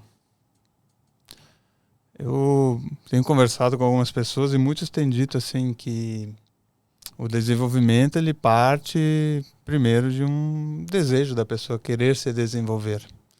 E aí eu tenho visto muito nos nossos negócios e conversando com outros empreendedores a dificuldade de... E aí eu não sei dizer se a gente está falando de um conflito de geração, se a gente está falando da incapacidade de ouvir ou de fazer as perguntas certas, a falta de preparação para conversas difíceis ou não. Mas o que a gente escuta de empreendedores, gestores pelo Brasil afora, é a dificuldade de pessoas que querem, têm desejo de algo. Porque eu tô, né? E aí, não sei, né? E aí, te dou exemplo meu pessoal, assim, de já ter feito algumas iniciativas, por exemplo, de agendamento de conversa. Então você tem uma oportunidade para conversar comigo mensalmente e a agenda fica em branco, as pessoas não querem conversar. Então, obviamente, tem toda uma trajetória, né? Não é por causa da agenda aberta que elas não querem conversar, é provavelmente por causa de alguma coisa que vem aí. Mas como tu vê isso, assim? Tu vê como um problema real? A gente vem essa monstruosidade de informações que vem no mundo aí, tem construído pessoas que realmente têm dificuldade de encontrar significado na sua própria vida e, por consequência, que significado darão ao seu trabalho? Nós estamos vivendo um momento assim bem, eu diria, com um número assim, com uma complexidade muito maior, né? Eu sempre digo que eu não imaginei que em 2026 a gente, com toda a tecnologia, com tudo que a gente vive, com o desenvolvimento, a gente estaria falando de temas ainda bem, né? As pessoas trazendo tanta dificuldade com a questão do nível de consciência, né? Então, eu acho que essa questão é real, as empresas vêm se queixando bastante, os gestores vêm trazendo muito isso, assim, de parecer que as pessoas não querem um desenvolvimento, enfim. E eu acho que muitos elementos fazem parte disso, né? A gente não pode caracterizar como um elemento só. Eu não gosto muito de falar da geração, mas eu gosto de falar da criação, né? Então, o quanto talvez nós estamos facilitando tantas coisas a nível familiar, né? Autonomia que tu disse antes, né? A autonomia e o quanto a gente muitas vezes não cria esse processo de valor, né? Deles entenderem o valor das coisas cedo. Não precisava ser como foi na nossa época, né? Não estou dizendo que a gente precisa voltar a isso, né? Mas o quanto a gente está fazendo as nossas crianças, os nossos pré-adolescentes e adolescentes desejarem, aprenderem a se frustrar, entender que a vida tem um dinamismo que eu preciso correr atrás, que eu não vou ganhar tudo em tempo real, que eu preciso lutar pelas coisas que eu acredito, que eu preciso me desenvolver. Então, eu acho que a gente está confundindo muito as coisas, né, nesse processo de criação. E aí, muitas vezes, nesse adolescente não vê sentido. Então, assim, parece que eu estou dando tudo, parece que eu estou fazendo tudo, mas o quanto eu estou facilitando um processo que muitas vezes ele por si só tivesse que ganhar, né, uma musculatura nisso. Claro que quem poderia falar mais sobre isso no momento são os psicólogos que estão aí atendendo muita gente em relação a isso, né? Mas eu atribuiria muito ao momento que a gente está vivendo, depois o próprio contexto, e aí dentro das escolas, e aí os amigos, e aí os cenários, e aí, meu Deus, a discussão iria longe, assim. Mas uma provocação que eu sempre faço em casa, a gente precisa entender que parceria tem limite, né? E a criança pede limite, o adolescente pede limite, e o quanto nós estamos facilitando muitas coisas e daqui a pouco isso não está criando um valor assim de eu buscar pelas minhas coisas, de eu desejar minhas coisas, de eu aprender a me frustrar, de eu entender a vida, né? E poder dar conta depois, né, desse cenário na vida como ela é, né? Então, o quanto nós estamos musculando internamente essa geração para conseguir dar conta de muitas coisas, né? Então, aí a discussão, acho, iria longe, assim, né? Mas com certeza hoje a ideia não é a nossa, né? De que eu vou entrar numa empresa e vou ficar 20 anos e 30 anos. E nem precisaria ser isso, não né? precisaria ser A isso. questão é não desejar nada, né? Sabe, não, porque a empresa pode ser um degrau, né? Sim. A pessoa pode dar significado. Estou aqui trabalhando para um próximo passo, enfim. Pode ser um veículo naquele pode ser um momento, veículo, né? Exato, né? Mas aí, assim, como que a gente pode ir gerando essa consciência, né? E aí, de novo, né? De forma alguma, sem julgar nenhum tipo de pai e mãe, né? Se fosse fácil criar no momento atual, né? Parece que às vezes nos faltam ferramentas, né? Para poder não ser o modelo de antes e entender qual é o equilíbrio disso e também estar dentro do contexto e entender o cenário. Sim. E não é um processo simples, né? Da gente poder entender qual é o equilíbrio disso, como a gente deve fazer, né? E talvez dentro do processo de liderança vocês sejam pessoas muito importantes para conseguir muitas vezes através da conversa botar um pouquinho de luz ali, fazer um estímulo, gerar porque um gestor às vezes consegue fazer isso melhor do que a família, né? Claro. Então como vocês ainda precisam insistir nas conversas, de trazer, de dar input, mas não como um conselho, né? Mas uma conversa para conseguir ir fazendo boas perguntas, para ir gerando algum tipo de significado mesmo, ajudando a criar algum significado. Então, no momento atual, mais do que nunca, os gestores vão ter que aprender a conversar. E se tudo comunica, a própria, imagino eu, a reputação desse gestor, a coerência dele na comunicação, não só naquela hora daquele bate-papo, carrega toda a capacidade de influenciar para valores positivos, né? Acho que isso é muito comum, né?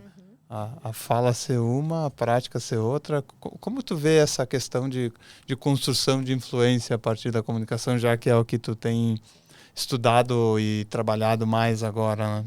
Eu acho que a primeira coisa para que tu influencie, tu também precisa te conhecer, né? Então, o autoconhecimento é uma questão importante, o teu autodesenvolvimento e conhecer todos os elementos que fazem parte desse processo, que não são poucos. E para em primeiro lugar, para que tu influencie, tu precisa ser influenciável. Isso é vulnerabilidade, Miri? É vulnerabilidade, porque tu precisa ser um exemplo de ser influenciado também, né? Então tu precisa estar aberto para isso, Aprender, enfim. aprender e se desenvolver. Pessoas muito taxativas, muito impositivas, né? Com muitas verdades, com muitas certezas. Normalmente são pessoas que não têm grande influência, né? A influência ela parte também dessa vulnerabilidade que faz parte da vida da gente. Então assim, pô, eu sou uma pessoa que se tu gerou significado em mim, se tu gerou emocionalidade, se tu me fez fazer um processo, um insight, um processo de reflexão, eu também mudo uma ideia. Eu também incluo, eu também, né? Então, eu sempre penso que as pessoas mais influenciáveis, no bom sentido, são as pessoas que mais conseguem influenciar também, né? E tu não vai influenciar com uma péssima comunicação. Tu pode até influenciar num quesito. A pessoa pode te admirar num quesito, né? Mas a influência ela é muito maior do que te admirar num quesito. Né? Porque a influência vai partir disso, de eu conseguir fazer uma boa construção, de eu conseguir fazer uma boa conversa, de eu conseguir impulsionar, de eu conseguir gerar significado, de eu conseguir, né, traduzir o SCARF para dentro de uma equipe. E, né, E assim por e diante. assim por diante. E a escuta. O William Ury falava, a metade que falta da comunicação é a escuta. Então, também tu não vai influenciar na vida se tu não tiver uma escuta de qualidade. Uma escutativa. Uma escuta ativa, uma escuta de... Eu gosto de falar da escuta generativa, né? Que é aquela escuta de tu fala e eu me deixo afetar pelo que tu falou. E aí, a partir do que eu me deixei afetar, eu já fiz um outro insight, uma outra reflexão, aí eu te devolvo. Aí tu tá aberto, né? Daí tu também reflete sobre o que eu estou dizendo e daí tu tem um outro insight, daí tu me devolve, né? Então, a escuta generativa, ela é cocriada. Eu não vou para a conversa com o copo cheio, né? Sim. E não é um falando, outro ouvindo, né? É uma troca muito significativa, né? Profunda. E profunda. Então, como gestor, se tu entrar achando que tu é dono do saber, tu não consegue que o que venha do outro lado faça mínimo sentido, nunca. Tu Entendi. não entende a necessidade, tu não mergulha com boas perguntas, né? E essa vulnerabilidade, essa abertura, essa escuta generativa é muitas vezes o ponto que é o ponto de conexão. Eu posso sentir que eu tenho alguém que eu posso me abrir, eu posso conversar, eu posso expor uma dor, expor alguma coisa. Sim, eu importo e o outro importa. Okay. Se resume a cuidado, de certa forma, né? É quase como gestor de amor de verdade, né? Não tem receio de que isso ultrapasse a barreira do profissional?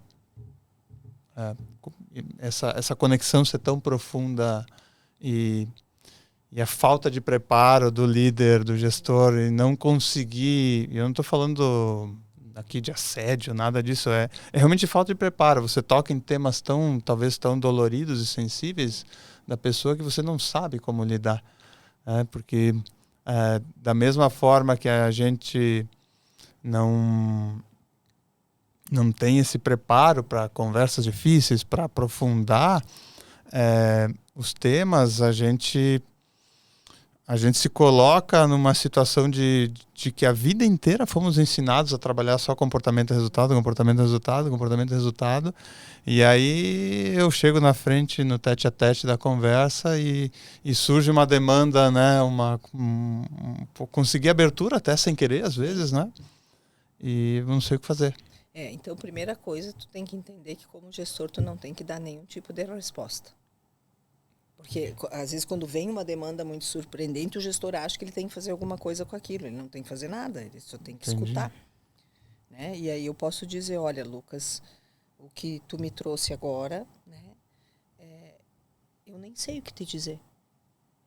Não é ruim falar isso. Não, assim, foi tão surpreendente o que tu trouxe para mim agora que eu só posso te dizer que eu estou te escutando e posso te apoiar, né? Mas eu não tenho o que te dizer. Eu não sei o que te dizer num momento como esse. Então, o líder não precisa ter todas as respostas, ele não tem que pensar que uma pessoa traz uma demanda e ele precisa ter que dar conta da demanda e ter que resolver o problema. Eu sei que tu fala muito nas tuas aulas sobre comunicação, na preparação para as conversas difíceis, né? E eu gravei pessoalmente sobre isso exatamente o contrário. Parece que eu tenho que estar tão bem preparado que eu já sei o que o outro vai falar. E não é assim. Não é assim. E se vier alguma coisa muito surpreendente, eu só digo, olha, eu entendi, te escutei e posso perguntar para a pessoa o que tu tem de expectativa quanto a eu poder te ajudar nessa questão. E aí a gente, em muitas coisas, a gente não entra, porque isso não é uma coisa tua como gestor, né? Tu podem fazer um encaminhamento, tu pode pedir ajuda na empresa para dar conta desse cenário, né? Enfim, então questões tu não vai entrar em questões, tu não é psicólogo, tu não vai se responsabilizar por alguma coisa que veio ali, né? Claro. Então é pedir ajuda, mas se já teve uma abertura que a pessoa pode se abrir, é sinal que ela confiou e é sinal que é um pedido de ajuda ao mesmo tempo também, né? E aí tu vai até onde tu pode dentro do teu papel e no mais tu encaminha, né? E busca uma ajuda dentro da organização para essa pessoa, para aquilo que veio, né? Se ela quiser. Se ela quiser dar um encaminhamento para aquilo. Dentro da tua experiência das 50 mil carreiras, de todos os feedbacks que tu recebeu, partindo do pressuposto que o porquê e o para quê foi respondido bem antes de estruturar um PDI, onde você acha que as pessoas mais falham no como implantar um plano de desenvolvimento individual, pessoal? Onde tu acha que está... E eu estou falando realmente agora, sim, execução. Bom, em primeiro lugar, porque as pessoas no PDI tem muita assim, é o curso, é o livro, né? Então, assim, isso é 10% de um PDI. Um curso, um podcast, um livro, né? Mas 70% do como de um PDI, ele é a prática. Ele é o dia a dia. Então, se eu preciso desenvolver a competência da comunicação assertiva, eu preciso... O meu feedback tem que estar claro, né? Tem que ter gerado significado. Então, eu uso um tom inadequado, meu vocabulário não é legal, o tipo de gesto que eu utilizo tem um tom muito mais agressivo, enfim, né? Então, tá ali, eu recebi bem esse feedback, gerou significado para mim e tal. Eu vou botar coisas bem práticas lá no dia a dia, né? Então, na reunião, né, todas as reuniões, em vez de tu elevar o tom de voz, tu vai procurar deixar ele sempre baixo, principalmente no momento em que alguma coisa te pega. Tu vai olhar nos olhos das pessoas, tu vai sentar com uma boa postura, tu vai ficar mais aberto, tu vai... Sabe? A gente precisa colocar coisa de dia a dia, que a pessoa vá praticando aquilo.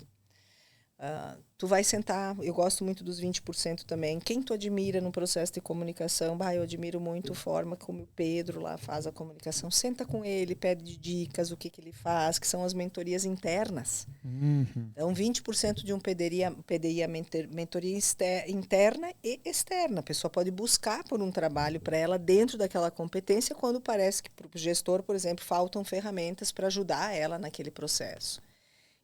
Eu vejo que isso, inclusive, é criativo do ponto de vista até de custo, né? Do desenvolvimento, né? Você, às vezes, tem dentro de casa pessoas que são exemplos de uma habilidade excepcional e tu tá querendo pagar uma mentoria cara aí para poder fazer um trabalho, né? Então, às vezes, não tem, eu preciso buscar, né? Mas muitas vezes, muitas pessoas podem me ajudar naquilo, né? E os 10% que daí são os cursos, os livros, enfim, que vai ser gerado, né, para a pessoa. Mas todo curso e todo livro e todo podcast e todo programa que eu assisto e tudo que eu vejo, eu preciso gerar uma ação prática, né? Então, aquele estudo precisa virar numa ação, ele precisa virar em alguma coisa que eu posso... São os 70%. Que são mesmo 70%. A mentoria vai ter que trazer os outros 70%. Então, o que eu vejo que mais falha no processo do como é essa falta de estruturação real, né? Que a pessoa não tem um 70 bem formado, Porque eu tenho que olhar para aquele como e dizer, tenho certeza que se a pessoa fizer isso aqui, ela desenvolve isso aqui. Então, eu tenho que olhar para aquilo e voltar para a competência.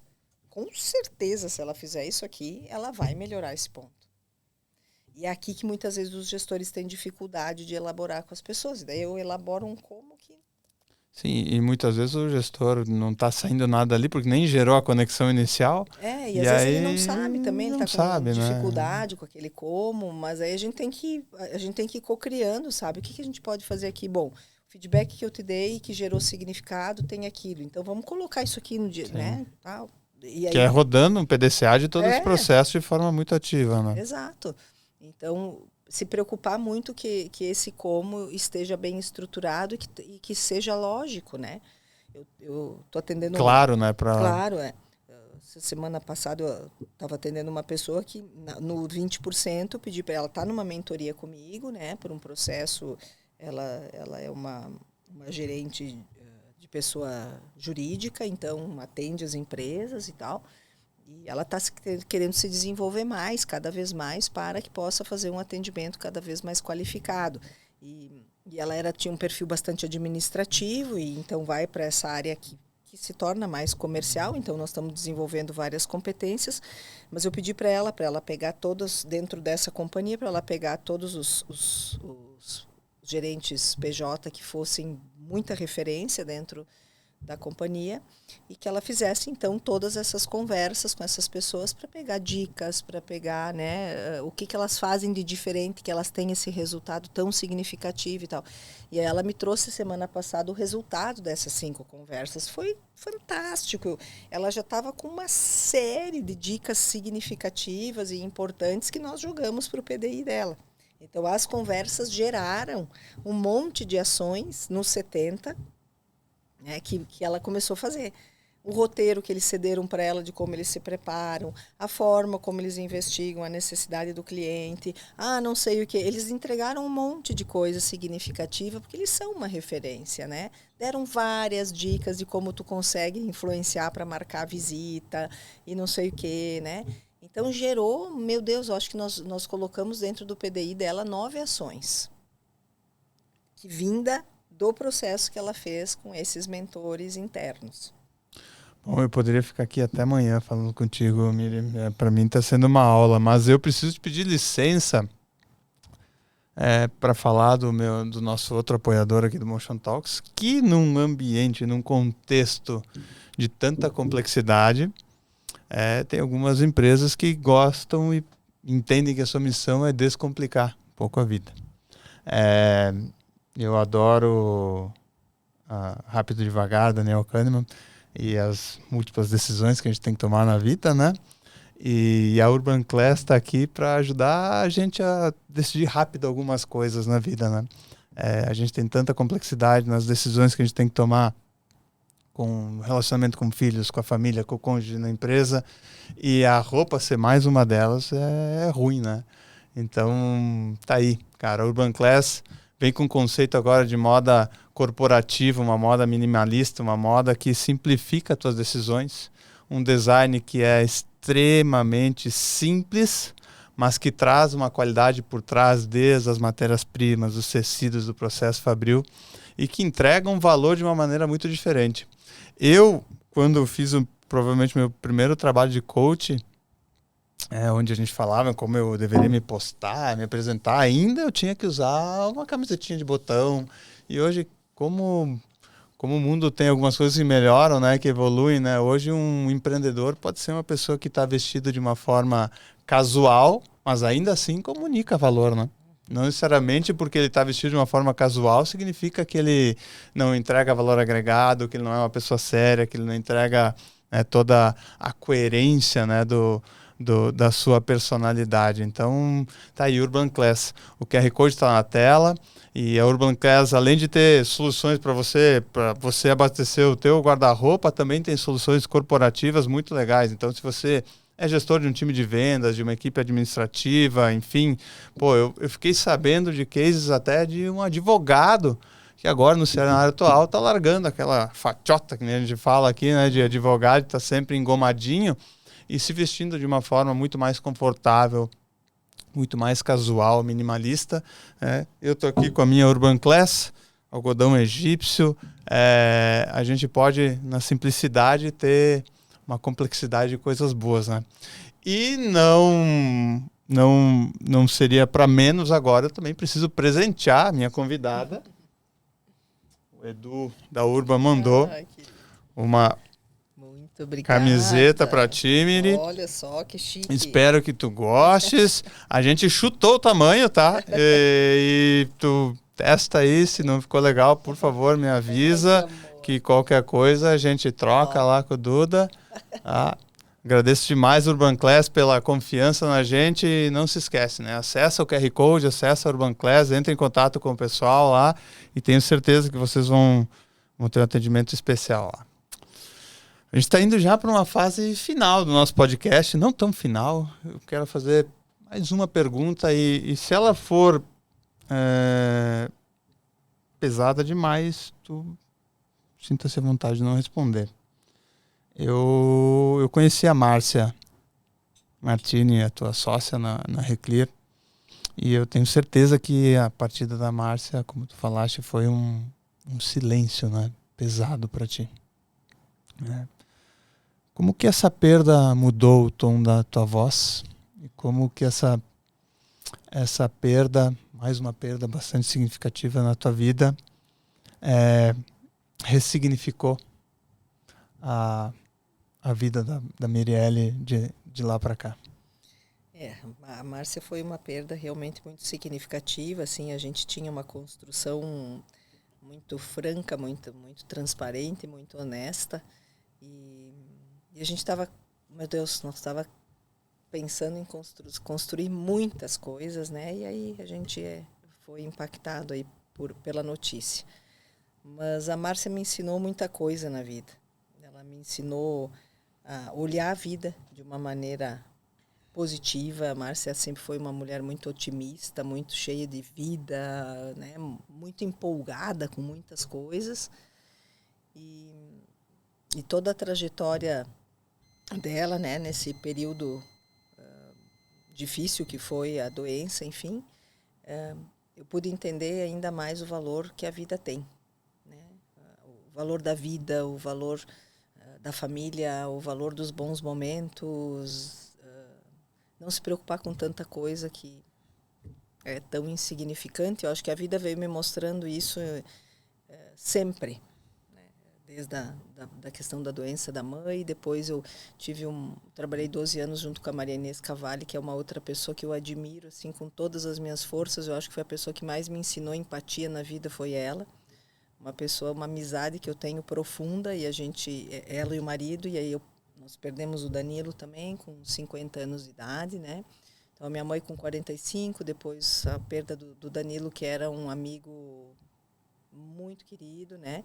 E aí a gente passou juntas, a Mari passou comigo um momento assim, bem significativo. Minha mãe passou 9 meses no hospital nos últimos tempos, e depois a Mari, eu acompanhei ela então com o Danilo, né, no último ano, também, sempre com essa doença, né, com câncer, e pude assim, apoiar essa trajetória da Mari com o Danilo. E isso, assim, fortaleceu muito a gente, né, juntas.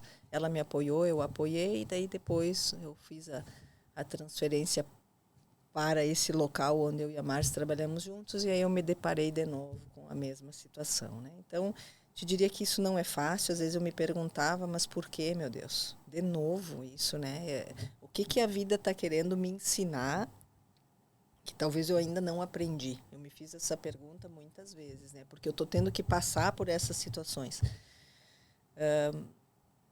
Mas eu entendi que eu sempre pude apoiar de alguma forma aonde eu tive, né? E eu sempre pensava, não, eu não vou desanimar, né? Porque eu tô aqui, eu tô tendo a oportunidade ainda de estar aqui, né? E eu dizia, vamos começar de novo, né? Então, é isso que eu digo, assim, que eu sempre tive muita tenacidade. Diante de todas as situações, eu continuei, né? Continuei entendendo que eu estou tendo a oportunidade de estar aqui. Eu preciso honrar essa oportunidade, né? Eu estou aqui, eu estou viva, eu estou aqui, eu tenho que fazer alguma coisa com isso, né? Porque eu estou tendo uma oportunidade diferente, né? Pelo menos por enquanto, né? Então eu tenho que honrar a oportunidade que eu tenho. E foi a maneira que eu sempre enfrentei esses momentos de dificuldade, assim, né? Que não foram poucos. Entendi. Como que tu gostaria de ser lembrada? Eu não quero que tu me faça um epitáfio agora. Eu quero que tu fale do eco, Sim. o eco da Mirelle para o futuro, né? Como que mensagem, que legado tu gostaria de deixar para as pessoas que te escutam, para as pessoas que tu palestra, para as pessoas que buscam tua ajuda? Que realmente eu fiz a diferença. Né? Que eu consegui que, a partir do contato comigo, as pessoas puderam ter algum insight, alguma coisa diferente, e que o contato comigo tenha feito algum tipo de desenvolvimento e de crescimento na vida delas. Tenho trabalhado muito para isso, né? Para que cada encontro seja um encontro que eu possa deixar alguma coisa e levar alguma coisa, né? E é o meu grande legado, assim, né? De vida. E o meu maior propósito de vida é envelhecer com autoconsciência. Né? Esse é o meu maior propósito. Assim, eu tenho muito claro isso para mim, que eu quero ir envelhecendo sempre consciente do que eu... autoconsciente, né? E as pessoas são sempre uma oportunidade para mim de também trabalhar esse meu propósito, né? Da autoconsciência. Porque o que eu aprendo com cada pessoa que pode passar pelo desenvolvimento é uma coisa fantástica, né? Cada turma, cada pessoa, cada coach, cada mentorado que eu tenho essa oportunidade de trabalhar me ajuda muito para esse aumento de autoconsciência, sabe? Então, que eu possa ter feito essa diferença e não como de uma forma prepotente, sabe? Assim, fiz um grande trânsito. Não é isso. Mas que realmente eu possa ter facilitado algum trânsito na vida dessa pessoa e contribuído para que ela pudesse ser um melhor pai, uma melhor mãe, um melhor líder, uma pessoa e melhor para si mesmo, sabe? Assim, para as pessoas poderem olhar para si, não é só para os outros, né? Mas eu posso ser melhor para mim, né?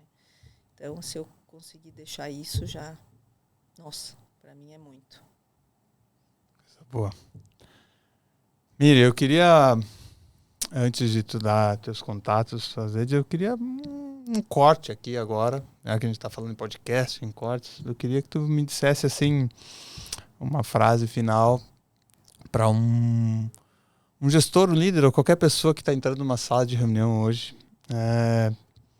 Qual é a regra número 1 de quando a gente está entrando para se comunicar com alguém?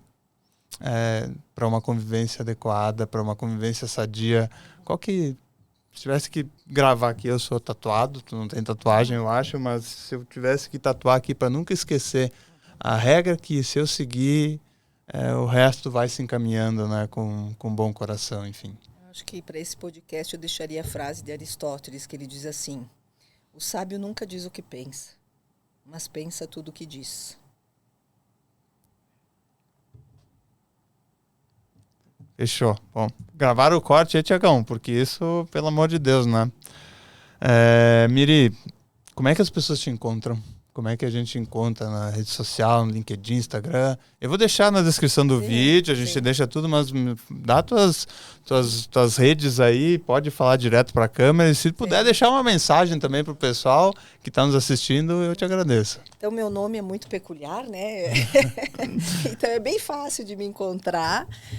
No Instagram é só colocar Mirielle, com I no final, Colombo. Vai ser a primeira que aparece, porque meu nome quase não existe. Né? No LinkedIn também, é fácil achar pelo meu nome, né? Acho que o meu telefone vocês também vão deixar contatos. Posso deixar sim, todos os contatos. Eu sempre fico muito à disposição, qualquer... Né, pessoas que tiver dúvida, quiser fazer alguma pergunta, por favor, fiquem muito à vontade para isso, né? Eu me sinto sempre com muita alegria em poder ajudar, em contribuir. Então, Minhas redes sociais vão ter um novo reposicionamento. Opa! Agora. Estamos trabalhando de novo. Que bonito, vamos lá, vamos fazer uma evolução nesse sentido. Isso aí, a vida é isso, né? É um processo de evolução. Então lá a gente coloca muito conteúdo, eu me preocupo em colocar pelo menos 2 cards semanais para poder passar orientação, então tanto no LinkedIn como no Insta sempre tem conteúdo, a gente procura colocar um conteúdo de qualidade, de fácil entendimento para as pessoas, né? Não tenho me dedicado tanto à gravação de vídeo em função da agenda bem complexa, mas quero ver se começo a me dedicar também um pouco mais nesse sentido. Também convidar que as pessoas sigam a Nortus dentro das redes da Nortus. Tem muito conteúdo de muitos educadores, conteúdo de muita qualidade, né? O YouTube da Nortus é riquíssimo. O YouTube da Nortus é riquíssimo. O YouTube do próprio Gilberto, né? Que bota vídeo toda quarta-feira. Nós, todos educadores, também colocamos vídeos por lá. Então, também é uma rede que vai instrumentalizar bastante todos nós, né? Todos vão se sentir conseguir realmente adquirir um conteúdo de bastante qualidade. Então...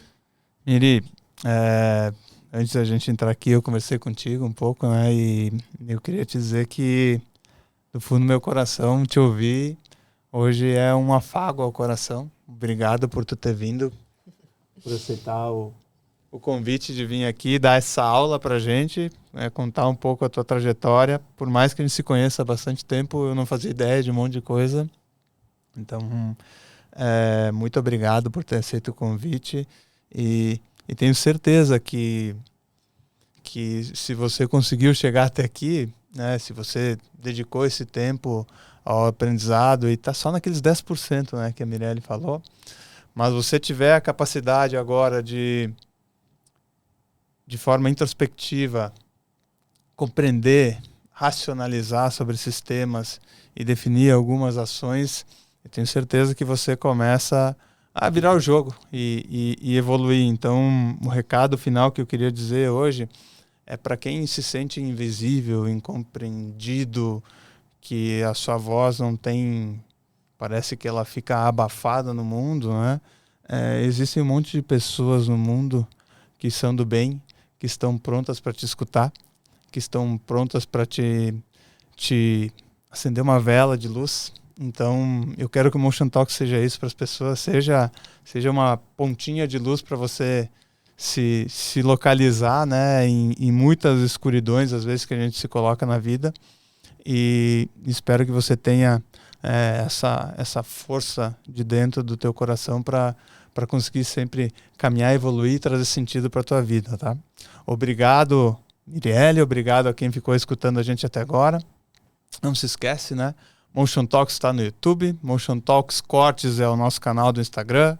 A gente também está no Spotify, para quem gosta de escutar aí, de repente, um podcast fazendo uma academia, uma caminhada. Nas minhas redes sociais, @LucasPancotto no Instagram, a gente tem os links para tudo.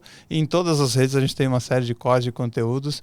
Eu tenho certeza que você vai gostar. Não se esquece de ir lá, se inscrever, curtir, compartilhar. Obrigado pela sua audiência, obrigado pela sua atenção. Obrigado a Deus por me permitir estar aqui hoje. E vamos embora. Logo, logo tem mais. Valeu!